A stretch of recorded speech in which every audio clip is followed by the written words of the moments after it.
C'est un plaisir pour moi de vous retrouver dans cet autre numéro de Café Débat. Merci de votre attention et de votre fidélité accordée à nos programmes. Évidemment, vous le savez, Café Débat, c'est l'émission qui donne la parole à ceux qui veulent tout simplement l'apprendre et s'adresser à l'opinion. Pour cet autre numéro, nous parlons effectivement de ce mouvement de contestation et d'indignation des femmes quant à la moindre représentativité de la jeune féminine dans le gouvernement Kassouri, à travers un mouvement qui a été créé à l'occasion et qui donc prend en otage la toile, c'est-à-dire les réseaux sociaux. Il s'agit du mouvement Pas sans elle, vous le savez. En tout cas, dans le même contexte, on a vu le président de la République qui, le samedi passé, est allé au siège du RPG Arc-en-Ciel et l'un des pans les plus importants de son discours à cette occasion était de présenter ses excuses et donc un pardon aux femmes pour leur sous-représentation dans ce gouvernement. Pourquoi la création de ce mouvement sans elle, pas sans elle?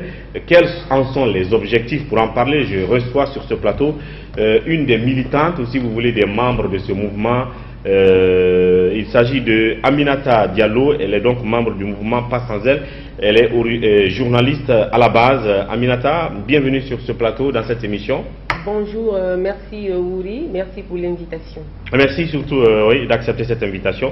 Je rappelle aussi que dans la deuxième partie de cette émission, comme autre actualité dont on va parler, cette fois-ci avec Sékou Jamal Pendessa, il s'agit de la décision du Premier ministre, en tout cas dans sa démarche de concertation des institutions de la République et de la sphère politique, qui est allé chez Cellou Dalein Diallo, évidemment à sa rencontre. Est-ce que c'est une démarche qui consiste à décrisper la situation politique? La question elle est posée, nous en parlerons tout à l'heure, mais nous parlerons aussi de cet autre sujet qui a donc marqué l'actualité de la semaine passée. Il s'agit de ces ordures qui s'invitent dans les maisons des citoyens de la capitale en faisant des dégâts. Cette autre alarme que nous donne des ordures pour d'éventuels drames qui pourraient arriver. À qui la faute face à cette situation? Là aussi, nous interviendrons là-dessus. Et puis l'autre gros sujet, qui presque a une image où elle est là de scandale, il s'agit de la nomination de Oyegui Lavogui, qui aurait refusé le poste de ministre de l'élevage, finalement à un poste que lui-même aurait demandé. Il s'agit du poste du ministère d'État de l'Environnement et des Eaux et Forêts. Sur ce sujet aussi, je reviendrai avec Sékou Jamal Pendessa dans la deuxième partie de l'émission. Mais déjà, dans cette première partie, on fait face à celle qui est notre première invitée. Alors oui, ce mouvement Pas sans elle, on a vu subitement ce hashtag sur les réseaux sociaux. Et donc, c'était après la mise en place du gouvernement Kassouri. On a constaté unanimement que les femmes étaient moins représentées dans ce gouvernement, au nombre de 4 précisément. Et donc ce mouvement qui peut-être vient protester contre ça. C'est quoi un peu l'objectif que vous voulez atteindre? Déjà on sait peut-être plus ou moins la motivation de la création de ce mouvement. Bon, je m'excuse. Les objectifs, ce sont au premier plan, c'est représenter les femmes, avoir plusieurs femmes. C'est vrai qu'elles sont là, mais elles sont 2 ou 4 ou 5. Mais on veut avoir plusieurs femmes dans les instances de prise de décision. Parce que les femmes aussi, elles ont droit à décider pour ce pays. Elles en sont capables. Donc le premier objectif, c'est ça. Le deuxième objectif, c'est faire respecter les droits des femmes. Parce que les droits des femmes, ça se trouve dans toutes les lois, dans toutes les conventions. Les femmes sont citées, mais ce n'est pas respecté. Donc nous voulons faire respecter ceci. C'est pour cela qu'on a dit pas sans elle. Pas sans elle chez GN, il y a à la fin GN ça représente là la Guinée, mais pas sans elle partout, que ce soit dans les instances de décision, que ce soit dans les marchés, dans les bureaux, dans les institutions et les sociétés privées. Même par exemple ici à Gangan, pas sans elle, on veut avoir des directrices de publication, on veut avoir des directrices de je ne sais pas quoi. En tout cas, on veut avoir des femmes dans les instances, dans les postes stratégiques dans tout le pays, dans tous les secteurs privés et publics. C'est le sens de la création de ce mouvement. Moi, ce que je veux dire, c'est que le débat autour de la représentativité des femmes dans les sphères de décision, ça devient un vieux débat en fait. C'est-à-dire que à tout moment on revient là-dessus. On a l'impression que les femmes veulent cette équité mécanique, mais à la base il y a un préalable, c'est la question des formations des femmes, c'est la question de disponibilité des compétences au sein des femmes. Je ne dirais pas qu'il n'y en a pas, mais en ce qui concerne leur représentation dans l'administration publique, on sait que le tremplin pour être nommé à des postes clés comme poste de ministre, comme poste de directeur des grands services, comme poste des régies financières, le plus souvent en Afrique comme en Guinée, le tremplin c'est d'abord l'activité politique, l'engagement politique. On voit déjà que chez les femmes en Guinée, pour la plupart, elles ne s'aventurent pas trop sur ce terrain de l'engagement politique, ce qui fait que forcément le taux d'hommes dans ces postes de décision dépasse de loin celle des femmes. Quand vous allez à l'Assemblée par exemple, pour être député, il faut être d'abord membre d'un parti politique et qu'on mette votre nom sur une liste de députés pour que vous soyez femme députée à l'Assemblée. Et donc c'est ce qui peut-être explique aussi que même à l'Assemblée nationale, il y a moins de femmes. Donc je vais dire, est-ce que vous n'êtes pas en train de revenir sur des vieux débats qu'on a déjà eus et peut-être qui ne fera pas trop de résultats, même si c'est vrai que c'est à une occasion qui a quand même tapé sur l'essence des gens. Sur 33 ministres, on n'a que 4 femmes. Oui, c'est vrai que c'est un vieux débat comme vous le dites, mais de toute façon, nous là, nous sommes, il y a une nouvelle génération qui est dans ce collectif. C'est vrai, il y a des femmes qui avaient lutté, qui avaient aussi haussé le ton dans ce collectif, mais ce sont 3 jeunes femmes qui se sont lancées pour créer ce collectif. Donc nous pensons que peut-être les premières, elles n'avaient pas une stratégie pour attirer l'attention, mais on a besoin d'elles pour nous aider parce qu'elles sont les plus informées, elles sont habituées à faire le combat. Et nous ne désespérons pas, nous avons l'espoir que cette fois-ci ça va marcher, on espère que ça va marcher. En tout cas, on est prêt à aller jusqu'au bout pour que les femmes soient représentées. Maintenant, en parlant des femmes dans les partis politiques ou des femmes qui ne sont même pas prêtes à être dans des partis politiques, moi je vois beaucoup de partis politiques ici. Étant journaliste, je vois dans des QG des partis politiques, je vois beaucoup de femmes instruites, d'abord qui sont très engagées, qui ont suivi des partis pendant presque 5 ou 10 ans. Elles sont là, mais elles n'ont jamais eu de poste d'abord, même dans le parti. Même dans le parti, à plus forte raison dire que ces femmes-là seront dans un parlement ou dans un ministère. C'est vrai que les hommes sont plus nombreux partout où on part. Ils sont aussi peut-être plus engagés.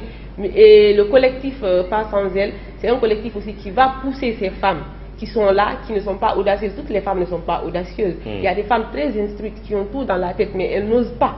Elles n'osent même pas s'exprimer.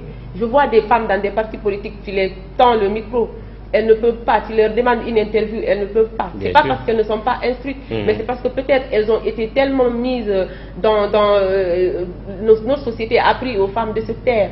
Ah bon? Oui, la société africaine a appris. À ce que je sache, la Guinée, de tradition, est un pays qui a su libérer les femmes, qui a donné la parole aux femmes. Depuis le régime de Sékou Touré, qui a mis les femmes au devant de la scène. Même dans le parti État, le parti unique, les femmes avaient une place d'honneur. Oui, les femmes ont eu des places d'honneur. Mais ces places, nous pensons qu'elles sont petites. Elles sont petites pour des femmes aujourd'hui. Aujourd'hui, la Guinée a presque... les femmes guinéennes c'est ce que j'ai dit. C'est ce que j'ai dit. Est-ce qu'il ne faut pas trouver la solution à la racine? Si le tremplin pour tout citoyen, pour être responsabilité à des postes, je parle pas du secteur privé, où la femme peut venir égaler l'homme, compétir avec lui et pour un poste, mais par exemple dans la vie politique, dans la vie administrative, depuis, je parlais du premier régime, depuis Sékou Touré, il fallait justement ces femmes qu'on a citées au temps du PDG-RDA qui ont brillé.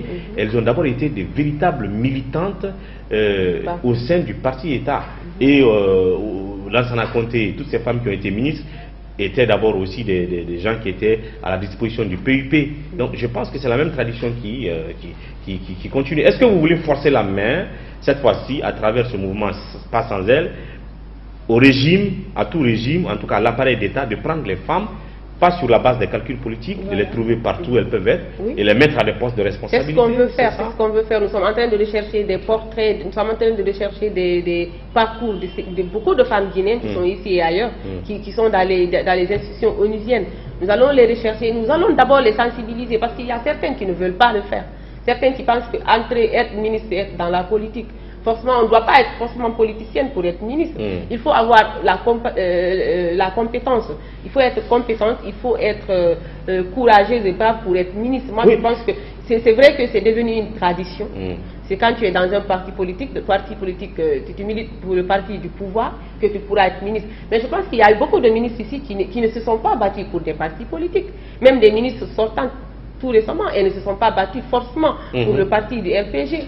Pas forcément, en tout cas, il y a eu des femmes qu'elles se sont battues pour avoir le poste qu'elles ont eu. Oui, mais parce qu'il y a ça aussi, je veux dire, la femme. Est-ce que vous voulez, genre, pas sans elle, c'est une sorte de lobby qui va venir mettre la pression, qui veut obliger le président à mettre les femmes, un nombre de femmes à des postes pour peut-être avoir la parité mécanique, je rappelle encore la parité mécanique. Non mais c'est ça, c'est-à-dire que vous voulez une parité mécanique juste pour qu'on dise que les femmes sont à tel poste et à tel nombre comparativement à tel nombre de messieurs.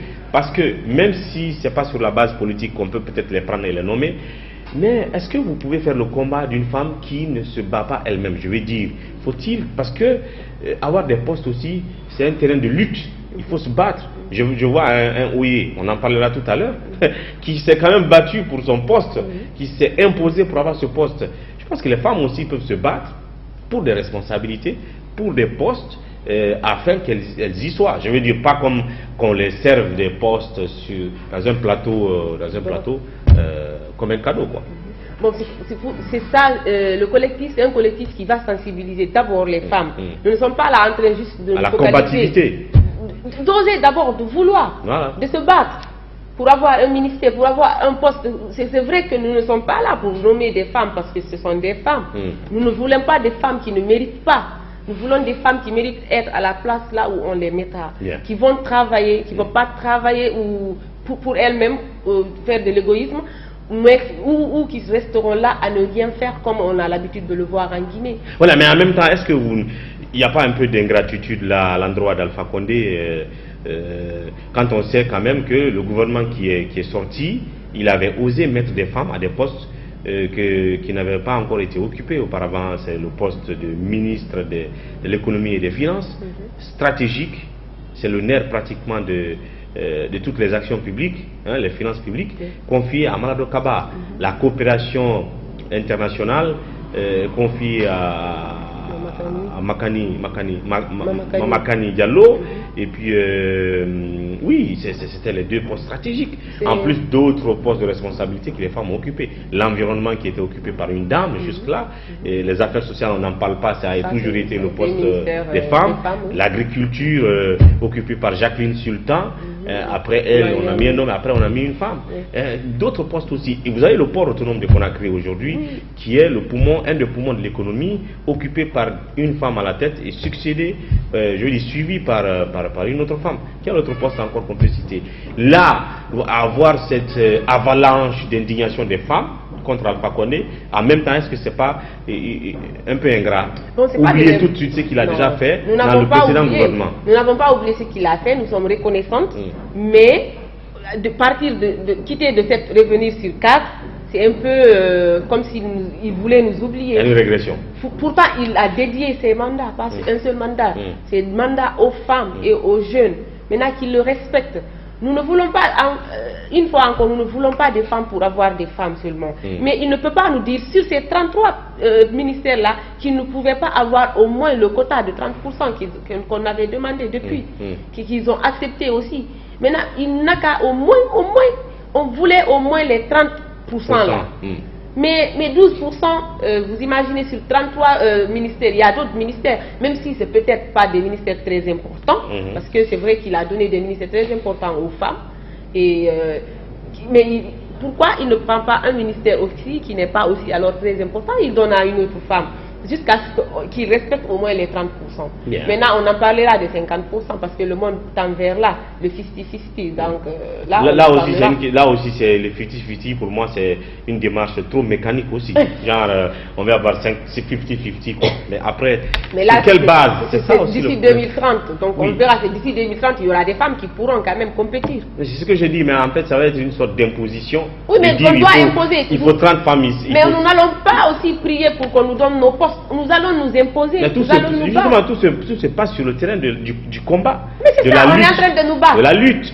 On lutte. Vous pensez qu'il n'y a pas des femmes qui se battent? Non, mais on a l'impression aussi qu'à un moment donné, les femmes pleurnichent trop pour dire on pleurniche pas. C'est pas parce qu'on pleurniche, mais on est en train juste de dénoncer. Bien. Dénoncer et pleurnicher font deux.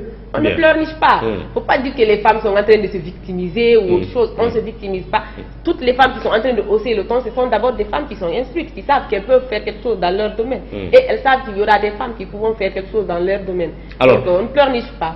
Est-ce que vous avez été, parce que le hashtag pas sans elle, vous avez lancé l'idée, justement après la mise en place du gouvernement, en espérant vous faire entendre par le président de la République. Bon, il est venu au siège du RPG le samedi, il dit pardon, on va voir dans le gouvernement prochain si on peut augmenter le nombre de femmes.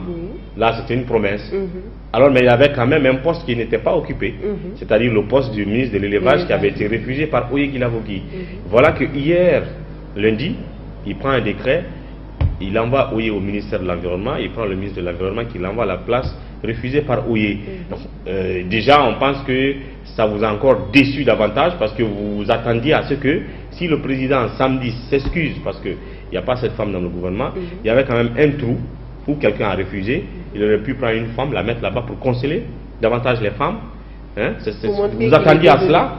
Bon, en fait, on ne pensait pas trop au ministère de l'élevage parce que déjà c'était une question qu'ils avaient fermée, ils ont mis ça entre parenthèses. Mais hier, ça nous a déçus de voir que oui, ils prennent deux hommes, ils échangent les chaises de deux hommes, ou deux femmes pouvaient être. Il y avait déjà une femme à l'environnement. Donc ils pouvaient ramener une femme là-bas, même si ce n'est pas celle qui était là-bas. Peut-être celle qui était là-bas là-dessus, nous on ne sait pas. Il ne nous a pas expliqué pourquoi il a enlevé les femmes. Il pouvait s'excuser peut-être tout en expliquant, ou il peut, c'est le président quand même, il peut aussi ne rien expliquer. Mais quand on s'excuse, je suis désolé, il faut montrer que tu es désolé. On s'attendait à après 2 ou 3 mois qu'il allait au moins remettre des femmes, qu'il n'allait plus décevoir. Mais juste après quelques 24 ou 48 heures, il déçoit encore. Sinon, il pouvait s'excuser et dire maintenant, voilà, je me suis excusé auprès des femmes, je vais leur montrer que je suis désolé, je vais alléger Oye qui dit non. Et mettre une femme. Voilà, mettre une femme, et l'autre aussi, je mets une femme là-bas. Voilà, là, au moins on aura des sourires ici, on va dire voilà, il nous a compris, il nous a entendu et il va nous écouter et faire ce qu'on veut. Et donc là, vous êtes de plus en plus déçus. On est déçus, vraiment, monsieur le président, on est déçus. Bien. Alors donc, est-ce que c'est un mouvement juste dans la foulée émotionnelle face à la sous-représentation des femmes dans le gouvernement Kassouri que le mouvement est né et qu'il va mourir tout de suite après cette période-là, ou est-ce que c'est un mouvement qui se veut périn, constant, voilà, évolutif? Qu'est-ce que ça va donner après? Pour vous dire que c'est un mouvement qui va persévérer, on ne s'est pas levé juste après, le lendemain du décret. Nous avions constitué des groupes, au moins 4 ou 5 femmes ont commencé. Sur Messenger, on a créé un groupe de discussion. Donc du coup, chacune amenait une autre qui était active, qui pouvait amener quelques idées. Pour vous montrer qu'on va persévérer, nous avons fait même des enquêtes sur des statistiques, et en Guinée et dans les autres pays, sur des statistiques dans tous les domaines, pas seulement dans le gouvernement. Et pour ce qui s'est passé là, le déclic, ça a été le décret. Nous allons nous battre pour ce décret-là, et il faut d'abord lire notre manifeste pour comprendre. Nous avons publié un manifeste sur Facebook, nous l'avons publié, nous voulions faire une lettre au président, mais on l'a ouverte, on l'a rendu manifeste. Maintenant, nous allons aussi faire peut-être une conférence ces jours-ci. Nous pourrons peut-être manifester, même pas une manifestation comme on a l'habitude de le voir en Guinée, mais juste pour nous indigner, pour montrer que nous sommes là pour les femmes aux instances de décision, mais surtout pour qu'on respecte les droits des femmes en Guinée. Parce que les droits des femmes, il y a des lois partout. mais des lois qui dorment où on ne sait jamais où ça se trouve. Nous voulons que ça soit respecté. Ce collectif, il va rester, il va demeurer, il ne va pas mourir maintenant. On ne dit pas qu'il ne va pas mourir dans 10 ans ou 20 ans, mais c'est pas maintenant. C'est ce qui me semble un peu drôle aussi dans l'affaire des femmes, voyez-vous. C'est-à-dire que vous semblez vous battre pour votre cause, pour certaines d'entre vous, mais en même temps, vous aviez l'occasion, par exemple, d'élire une femme président de la République. Et on dit que les femmes sont les plus nombreuses, enfin, elles occupent la plus grande proportion de la population, si je ne me trompe, hein, je ne suis pas... Voilà. Nous avons 52%. Hein. Si toutes les femmes, 52%, votaient pour exemple pour Hadja Sarandaraba en 2010, est-ce qu'on serait là aujourd'hui? Parce qu'au Libéria, les femmes ont voté toutes pour Ellen Johnson Sirleaf. Elle est devenue présidente de la République. Je ne comprends pas que les femmes se mettent à se lamenter, on n'est pas représenté, on n'est pas ceci. Il y a une qui vient en 2010, elle dit, faites-moi confiance, votez pour moi, on va mettre les hommes hors du palais, et vous ne l'avez pas fait. Vous vous êtes divisé en suivant justement les hommes candidats, et vous avez fait élire Alpha Condé. Est-ce que, voilà, en voyant tout ça, dire qu'à un moment les femmes ne peuvent pas se mettre en bloc pour défendre une cause, est-ce que ce n'est pas des obstacles sur le chemin de ce combat-là? Je pense que la Guinée a une population approximative à 10 millions d'habitants et les femmes sont 52%. Maintenant, ces femmes qui s'indignent, elles ne sont même pas 1 million. Les femmes qui s'indignent, elles ne sont pas 1 million. On s'indigne pour faire comprendre aux autres. Ces femmes politiques-là, elles font des campagnes. Elles peuvent sensibiliser les femmes de porte à porte. Mais comment est-ce que toutes les femmes peuvent voter pour une seule femme si ces femmes même qui veulent être au pouvoir ne peuvent pas aller voir toutes ces femmes-là? On a des femmes qui suivent les hommes, comme vous l'avez dit tout de suite. Mais il faut retirer ces femmes-là là-bas. L'expérience du Libéria, voilà. elle est mais il faut retirer ces femmes-là là-bas. Peut-être, nous, le collectif, on pourra aider ces femmes politiciennes à sensibiliser. On pourra sensibiliser toutes les femmes qui sont dans les autres partis politiques. Mais c'est difficile d'enlever une femme dans un parti politique qui a milité pendant 10 ans pour venir dire milite pour cette femme. C'est vrai qu'il y a quelque chose entre les femmes, cette petite jalousie, cette mesquinerie féminine. Mais tout ça, nous voulons lutter contre tout ceci. Nous voulons de commencer, peut-être, si Dieu nous donne la chance et que le pays nous donne la chance, nous pourrons arriver, nous pourrons atteindre nos objectifs. Mais c'est ces femmes aussi politiques qui peuvent nous aider. Si elles ne nous aident pas, si chacune, parce que la politique c'est ça, c'est l'intérêt. On a combien de femmes politiciennes? D'abord dans notre collectif on a au moins 3 ou 4, mais chacune ne va pas dire je vais me battre pour l'autre, je vais me battre pour moi-même. Et si elles sont divisées, au moins on présente une seule femme politique. Les autres femmes politiques s'allient et nous on les aide à sensibiliser. Peut-être ça arrivera que toutes les femmes votent pour une femme en Guinée un jour. Bien, le mouvement pas sans elle, ce lobbying de, on va dire, de défense des droits de femmes quant à leur représentativité significative dans les instances de décision de notre pays. On espère bien que ce mouvement se fera son chemin et fera des résultats. En tout cas, merci d'être passé et bonne chance. C'est tout un débat, on vous aura la prochaine fois pour en parler. Merci beaucoup. Merci beaucoup, merci aux téléspectateurs. Merci.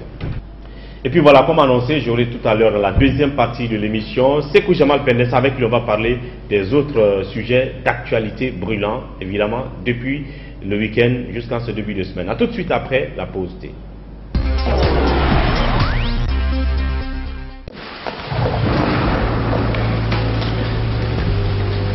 Il existe des choses qui nous donnent la force et l'audace d'aller au-delà de notre imagination. Le thé Akbar. Le thé Akbar est fabriqué en utilisant uniquement les feuilles soigneusement sélectionnées en provenance de Ceylon. La qualité du thé Akbar a été évaluée selon les normes les plus strictes par des experts en dégustation qui se sont appuyés sur près d'un siècle d'expertise dans ce domaine. Premier producteur de thé, vous pouvez faire confiance à la famille Akbar pour vous garantir votre santé. Seule la meilleure tasse de thé peut vous procurer de la fraîcheur. Thé Akbar, le leader mondial. Merci de nous retrouver dans cette deuxième partie de Café Débat, à présent avec Pendessa sur ce plateau pour le regard et l'analyse du journaliste sur les différents sujets d'actualité, on va dire, qui meublent les causeries, les débats depuis le week-end jusqu'en ce début de semaine, évidemment. On va parler d'abord de l'information sur les sujets du week-end, notamment le samedi. Sekou Jamal Pendessa, bienvenue sur ce plateau. Merci. Alpha Condé au siège du RPG Arc-en-Ciel. il faut se dire que ce n'est plus une surprise désormais, même si on dit que c'est une violation de la loi, que le président de la République se rende chaque fois au siège d'un parti politique, fut-il le parti au pouvoir. Mais le plus important, c'est ce qu'il y a tenu comme discours. Un discours à 3 pans, notamment pardon qu'il a présenté aux femmes pour leur sous-représentation dans le gouvernement, avertissement pour les ministres du gouvernement Kassori, si jamais ils ne sont pas actifs sur le terrain, ils se verront renvoyés du gouvernement. Et puis, menace pour les militants indisciplinés du RPG qui veulent s'adonner à des soulèvements, comme il l'a appris ces 2 jours au siège du RPG Arc-en-Ciel. Qu'est-ce qu'on peut dire de tout ça? Oui, d'abord, il faut commencer par rappeler, c'est vrai qu'il ne va jamais cesser, mais nous avons aussi l'obligation de lui rappeler qu'il est en violation de la loi, notamment la constitution guinéenne qui ne lui permet plus d'assumer n'importe quelle responsabilité au sein d'un parti politique. Donc, et il est clairement connu que son arrivée au siège du RPG, il n'est pas venu en tant que président de la République qui sera en train de faire une tournée dans les partis, au sein des partis politiques. Si c'est ça, c'est pas interdit. Mais il est venu avec son manteau du président du RPG. Vous avez vu le ton qu'il a utilisé, des menaces, des injonctions données, vous comprenez. Donc, puisqu'on va revenir sur les 2 autres aspects, on commence par ce pardon aux femmes. Comme je l'ai dit à la radio, ce n'est pas un pardon sincère. Il a demandé pardon aux femmes après la mise en place du gouvernement, parce qu'il a compris qu'il y a eu compris que les femmes ne sont pas contentes de la physionomie de ce gouvernement. On dit qu'elles sont sous-représentées au sein de ce nouveau gouvernement. Avant, il y avait 7 femmes, cette fois-ci, on se retrouve à 4 femmes. Donc 3 de moins. Oui, donc il est conscient que les femmes ne sont pas contentes. Et puis il demande pardon et il a promis que dans les prochaines nominations, il va dire au Premier ministre de tenir compte. Il a même dit à 100% des préoccupations des femmes. Pour toi, c'était pourquoi je dis que c'est un pardon qui n'est pas sincère? C'est un pardon qui n'est pas sincère. Sinon, puisque comme je le disais à la radio, il avait toute l'occasion de se rattraper. Il y avait un poste vacant qui était là. Puisque moi, quand il a dit ça, j'ai dit peut-être le poste qui reste, il va chercher une femme pour la mettre là, comme ça les gens... C'est-à-dire le poste du ministère de l'élevage. Ouais. Les gens allaient dire, ah bon, quand même il a regretté l'acte, il cherche à se rattraper. Ça pouvait se comprendre, vous comprenez? Et même s'il estimait que la femme n'avait pas le profil qui lui permettait d'être au niveau de ce département, il pouvait même déplacer un autre ministre. C'est un exemple comme il a dit comme il a fait pour Oegila Bogui. Là, il n'aurait pas eu de cri. On allait dire, bon, il a tenu compte des préoccupations, des cris de cœur des femmes, donc c'est pas mal, ça allait se comprendre. Mais il ne l'a pas fait, il a plutôt préféré jouer entre des hommes encore, jusqu'à aller banaliser son acte, l'acte présidentiel, du sommet de l'État qui est un décret. Il prend un décret pour nommer un ministre. Je ne sais pas si c'est prévu dans le mail. On va en parler tout à l'heure. Voilà, donc voici, c'est pas sincère. Sinon, c'était le moment de se rattraper. Maintenant, pour revenir sur les menaces à l'encontre des ministres, on est habitué à ça. Il a toujours menacé. Il a dit, si vous ne faites pas ceci, je vais prendre mes responsabilités. Désormais, il n'y a plus de pardon.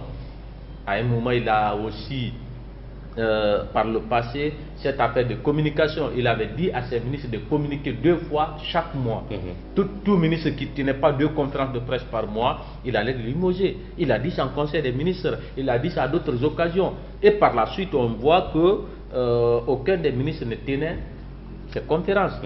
À part Cheikh Tchako, qui tenait régulièrement des conférences de presse, tout le reste, ce n'était pas le cas. Mais rien n'est fait. Donc c'est pourquoi moi, c'est une annonce qui me... fait rien.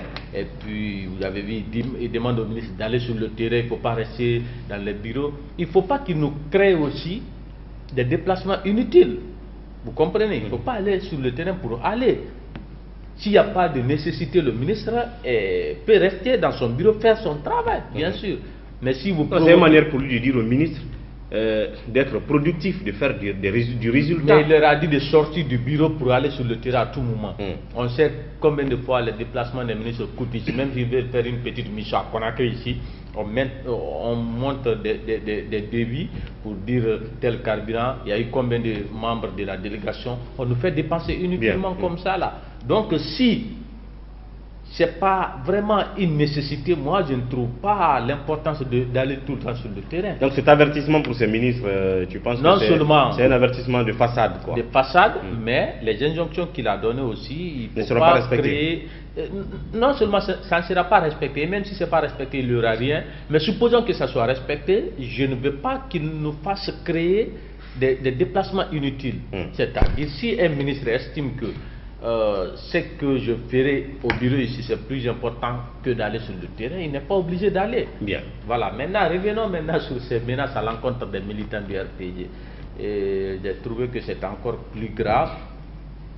Il y a quelques jours, il disait au siège du Parlement de l'Union européenne que toutes les institutions sont indépendantes en Guinée, ça fonctionne très bien. Et ça n'a même pas fait une semaine, il est parti poser, il est venu poser un acte qui va à l'encontre de l'indépendance des institutions. Je pense que ce n'est pas au chef de l'État d'ordonner l'arrestation d'un citoyen. Parce qu'il a dit au siège du RPG que tout militant qui va fermer à fermer le siège ou à créer des troubles au siège du RPG, il va l'envoyer à la gendarmerie. Donc c'est la même chose qu'il a faite contre le syndicaliste Mara. C'est lui qui a ordonné, il a dit publiquement, j'ai dit au gouverneur d'arrêter le jeune là. Le jeune syndicaliste l'a bloqué et c'est ce qui fut fait. Aujourd'hui encore, il est en train de dire qu'il va arrêter, qu'il va envoyer à la gendarmerie tout militant ou responsable qui s'agira à fermer le siège. D'abord, le siège ne lui appartient plus, il est le chef de l'État, le siège appartient aux militants et responsables du RPG. Donc si ces responsables, dans leur majorité, estiment qu'il faut fermer provisoirement et symboliquement le siège pour manifester une certaine désapprobation, je pense que ce n'est pas interdit. Ils n'ont pas dit alors on va s'attaquer au siège, on va fermer. Qu'est-ce que ça veut dire? Et lui n'a rien à voir dans ça. Les partis politiques, c'est avec leur siège, sont indépendants de l'État. Ils font ce qu'ils veulent, même les réunions. C'est pourquoi on n'a même pas besoin d'écrire à la mairie pour dire ah, nous devons faire un meeting au sein du parti, au sein de notre siège. C'est exclu.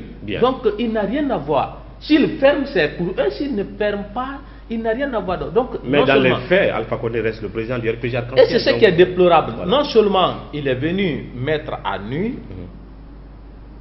ces violations par rapport à l'indépendance des institutions, et puis autre chose à retenir, c'est que les RPG, cette fois-ci, c'est des leçons à tirer. Ils doivent comprendre maintenant que lorsqu'on forme un dictateur, lorsqu'on entretient un dictateur, il peut se retourner contre nous-mêmes. C'est pourquoi personne n'a intérêt à ce qu'Alpha Condé soit un dictateur, soit quelqu'un qui puisse asseoir une dictature réelle en Guinée ici.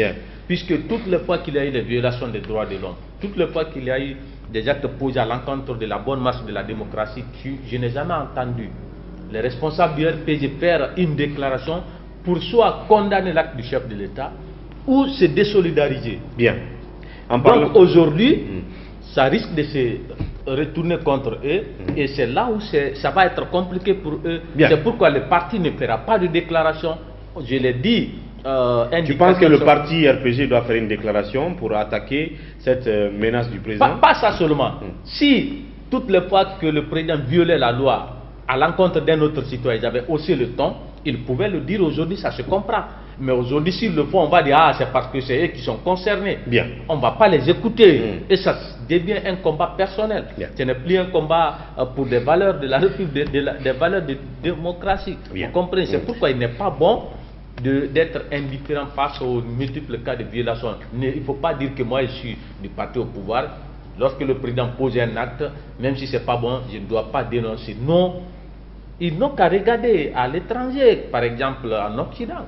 Lorsque le président pose un acte, il y a des voix qui se lèvent, qui ne sont pas d'accord au sein du parti, qui disent non, on n'est pas d'accord, il ne faut pas faire ceci. Mais ce n'est pas le cas chez nous, je pense que c'est déplorable. Ils pensent que tout ce qu'il fait c'est bon. Et aujourd'hui, s'il procède à l'arrestation des militants du RPG, ils doivent se taire.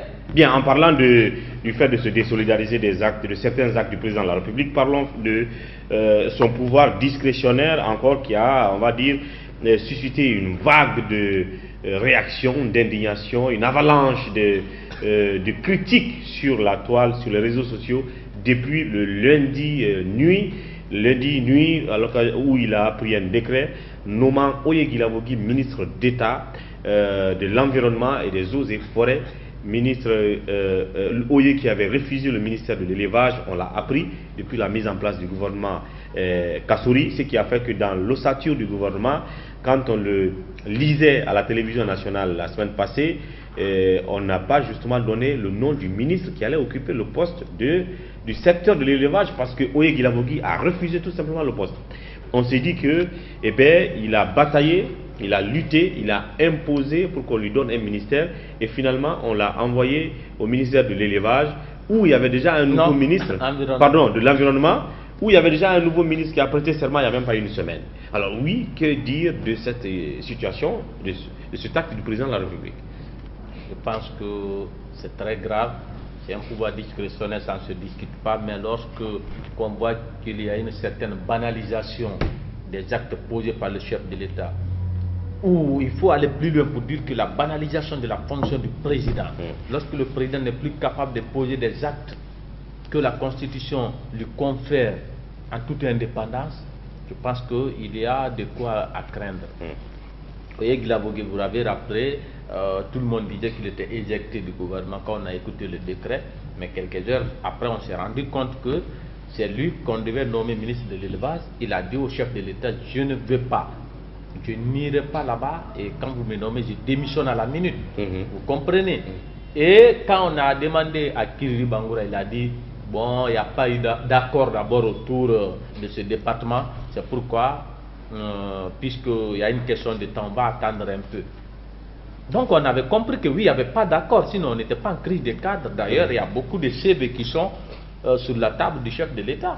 Si l'autre ne veut pas, tu prends l'autre. Mais on a compris que oui, là, il y avait une contrainte. Un ministre maintenant qui est devenu le super ministre du gouvernement Kassouri, qui a réussi à s'imposer, il est allé là où il voulait aller, même si peut-être ce n'était pas son premier choix, mais il a refusé d'aller dans le ministère de l'élevage. Donc, et avec le rang de ministre d'État. Et voilà, c'est ça. Alors que c'est un département qui n'était pas érigé au rang du ministre d'État. Parce que lui, il a toujours été ministre d'État depuis 2011. Donc, il dit ministre des télécommunications, ministre d'État, ministre des Transports, ministre d'État. Voilà. Il dit, moi, on ne va pas me rétrograder. On ne sait pas qu'est-ce qui se passe dans les coulisses, mais en tout cas, il a prouvé aux yeux de l'opinion qu'il est... Il est fort de quelque chose. Il est fort de quelque chose. Il y a Alpha Condé. On s'est rendu compte avec toutes ces menaces-là, avec son caractère autoritaire, il y a aussi un homme qui puisse lui dire non et non. Un homme ou sinon un lobbying, parce que on apprend que derrière Oye Guilavogui, il y a cette affaire de coordination, de ressortissants, des gens de Kindia qui mettent la pression. Vous savez, quand un homme politique pose des actes politiques ou politiciens, on ne peut pas être on ne peut pas être contre jusqu'à un certain niveau. On dit dans tous les cas c'est un homme politique. Mais quand on est chef d'État, des fois il faut privilégier l'intérêt général au détriment de ses calculs politiques. Puisque lui il privilégie le calcul politique, c'est en train d'affaiblir son autorité. Vous comprenez? Il tient compte beaucoup des aspects politiques. Ah, si je dérange tel, je vais perdre tel. Vous comprenez? Et Oye Guilavogui, parmi les avantages qu'il a, négatifs pour nous, citoyens, mais Alpha Condé considère que c'est des avantages, c'est qu'il a deux régions à la fois. De par son nom et le caractère communautaire, il est de la forêt, vous comprenez, mais il est né, tout le monde sait, depuis ses ancêtres, ils sont établis à Kindia, il est né là-bas. Et il a une certaine relation là-bas, il a une école privée, moi j'ai vu son école privée là-bas, même si c'est une petite école. Et il construit souvent des mosquées dans quelques localités. Il distribue des mosquées, on va dire comme ça. Exactement.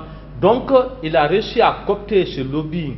Et vous savez ce que ça représente aujourd'hui en Basse-Côte, cette association des imams de la Basse-Côte. Et ils ont des bureaux préfectoraux ou régionaux, à Boké, Kindia, etc. Donc s'il a réussi à convaincre cette association, on dit c'est quelqu'un qui nous donne des mosquées, tout et tout. Donc, ouais, parce qu'il est juste allé à Boké le week-end dernier, et puis il revient à Conakry le lundi, il est bombardé, ministre d'État, à Kindia, pardon. Il a été à Kindia le week-end, il revient lundi, il est bombardé, ministre d'État. Ouais, donc est-ce que, en conclusion, est-ce qu'on va dire que le pouvoir d'Alpha Condé vacille à l'image de la fin du régime Conté? Mais on a tous les signes. Bien. C'est décret contre décret, ça s'est passé au temps de Conté.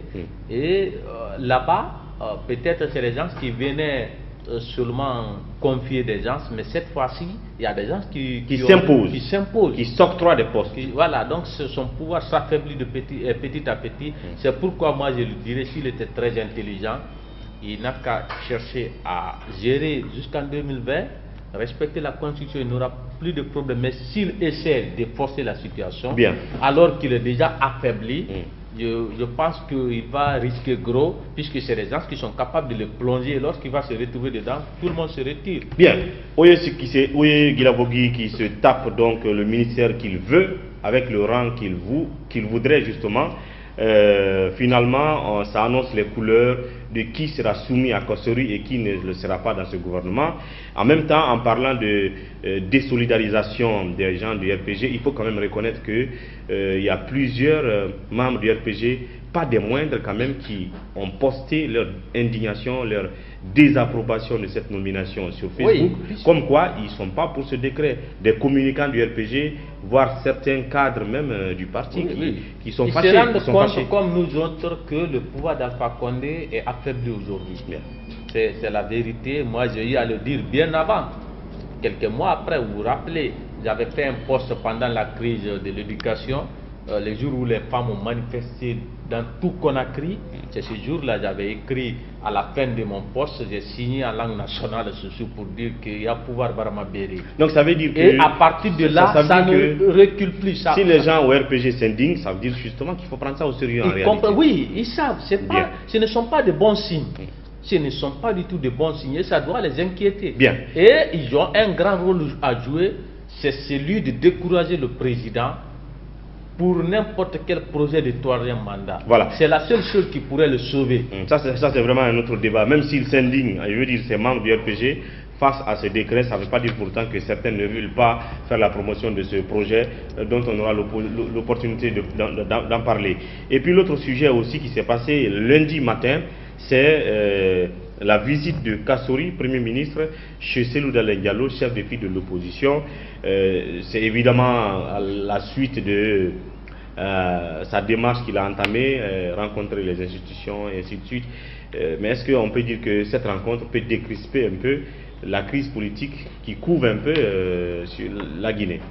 Bon, simple rencontre, je ne pense pas. Il faut que la rencontre soit suivie des actions fortes. Vous comprenez, on a suivi la semaine dernière, quand il a rencontré Sidia.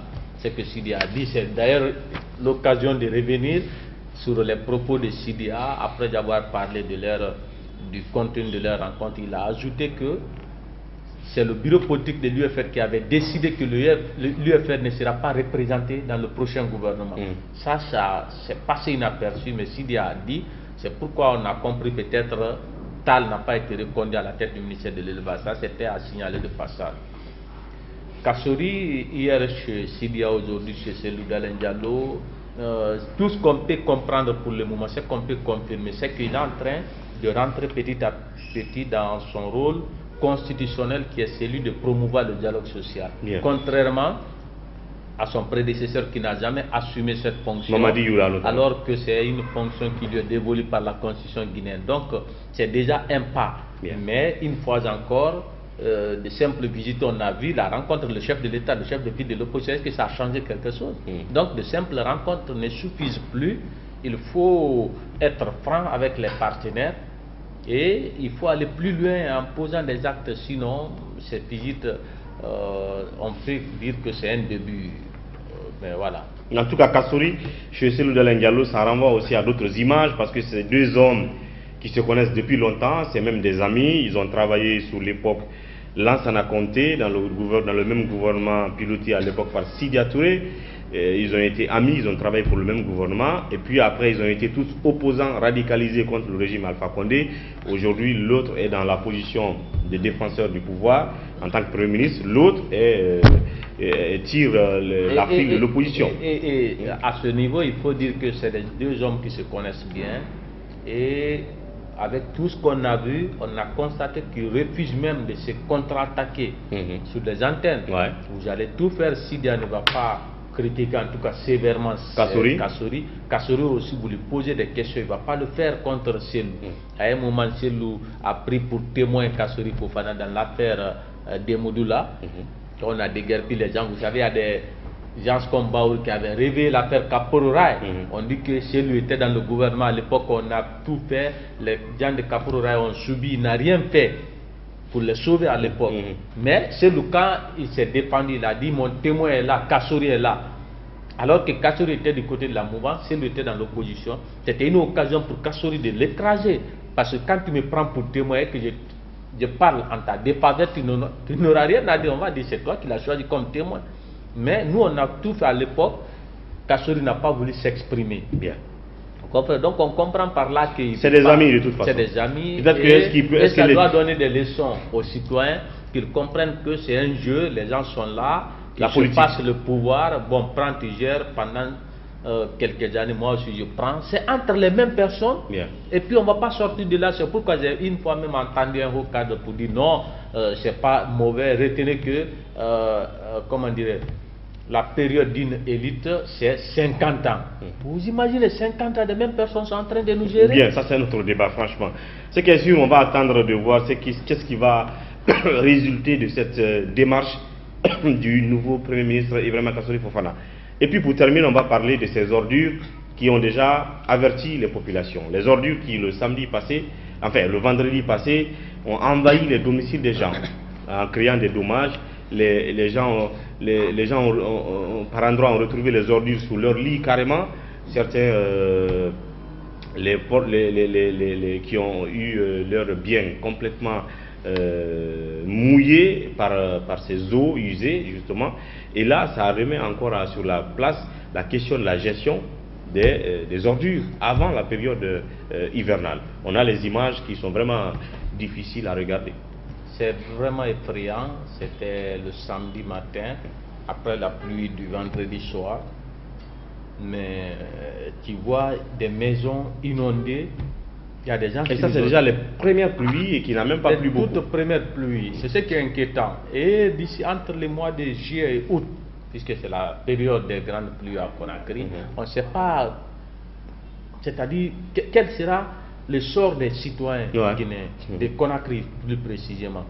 Donc c'est pour interpeller l'État de tout faire maintenant là. En tout cas, à qui la faute? C'est ça la question principale. Parce que chaque année on revient à ce schéma. Une question très importante. Mais d'abord il faut rappeler que il était très difficile de voir des gens perdre tout. On a vu une dame, une veuve d'un militaire qui est décédée dans le crash du Libéria. La délégation guinéenne qui avait trouvé la mort là-bas. Donc je pense qu'elle n'a plus de soutien. Elle achète des habits à l'occasion de... Et la moindre marchandise qu'elle avait dans la maison, tout a été endommagé par cette coulée de boue. Donc c'est difficile. Mais en termes de responsabilité, il faut commencer par l'État. L'État qui a créé une agence fantôme, l'agence nationale de la salubrité publique. Un directeur qui ne fait rien, qui ne connaît même pas comment fonctionne un État. Vous l'appelez, il y a catastrophe naturelle ici, concernant son service, on l'appelle, c'est pour dire non, moi c'est un dimanche, je ne réponds pas aux journalistes. Il s'agit de Souri Kamara, qui est le directeur général de l'agence nationale de la salubrité et l'hygiène publique. Franchement, qui ne fait rien à ce poste-là. Ce comportement n'est pas digne d'un homme d'État. Quand on s'engage à gérer les affaires publiques, c'est qu'on doit être disponible 24 heures sur 24. Bref, son agence ne fout rien dans cette affaire. Son agence ne fait rien depuis qu'elle est créée. Rien n'est fait, rien n'est visible. Donc, alors qu'il a reçu 3 milliards quand même à un moment donné. L'État, à travers cette agence, a sa responsabilité. Bien. Vous comprenez? Mais du côté des citoyens aussi, il faut qu'on comprenne, lorsqu'on se permet de jeter les ordures dans les caniveaux, c'est nous qui allons payer les frais. Durant toute la saison sèche, les gens remplissent les caniveaux. On bloque le passage de l'eau et tout le monde sait qu'on ne peut pas bloquer le passage de l'eau. Lorsque vous lui bloquez le passage, elle trouve une autre issue. Dans tous les cas, que ce soit dans une maison, elle va suivre son chemin. Et c'est ce qui s'est passé. Puisque beaucoup de témoignages, et quand vous partez sur le terrain, vous vous rendez compte que c'est que les caniveaux étaient bouchés. C'est ce qui a causé les dégâts. Sinon, dans la plupart des cas, il y a des passages d'eau qui sont prévus. Et il y a d'autres constructions anarchiques aussi. On vient directement construire sur le passage de l'eau. Sur le passage de l'eau. Carrément. Vous imaginez, donc voici... Donc c'est une responsabilité partagée. Une responsabilité partagée. Bien. Et je pense qu'on doit prendre conscience, si nous jouons notre rôle comme il faut, on peut limiter les dégâts en dépit de la responsabilité, de l'irresponsabilité de certains dirigeants. En tout cas, les populations de Yimbaya, c'est Yimbaya, je sais Permanence, pas, Yimbaya Permanence, Yimbaya base militaire. Voilà, ont vécu vraiment l'enfer depuis la nuit du vendredi avec cette coulée d'ordures qui ont tout gâté dans leur maison et dans leur quartier, ce qui les a même amenés à reverser ces mêmes ordures sur la chaussée, ce qui a bloqué la circulation toute la journée du samedi. Dans certains quartiers, il y a des PME, mais les gens se refusent de s'abonner. Ça doit être la responsabilité. Il y a une dame qui l'a dit, nous sommes abonnés 15 000 francs par mois. Je pense que c'est pas trop cher. Vous comprenez? Mais il y a d'autres qui préfèrent jeter les ordures dans les caniveaux au lieu de s'abonner vers les PME. Ça aussi, c'est une problématique qui doit être... Enfin, on doit sensibiliser les ménages de Conakry à s'abonner vers les PME parce qu'on n'est pas dans le communisme pour que l'État vienne prendre les ordures de tout le monde dans les ménages. Voilà. C'est un sujet, en tout cas on va continuer aussi sur cet autre sujet, pourquoi pas. Merci Penda d'être passé à bientôt, merci. À vous, merci de votre attention, ce fut un plaisir, on se retrouve demain pour notre numéro de Café Débat. D'ici là, prenez bien soin de vous et au revoir.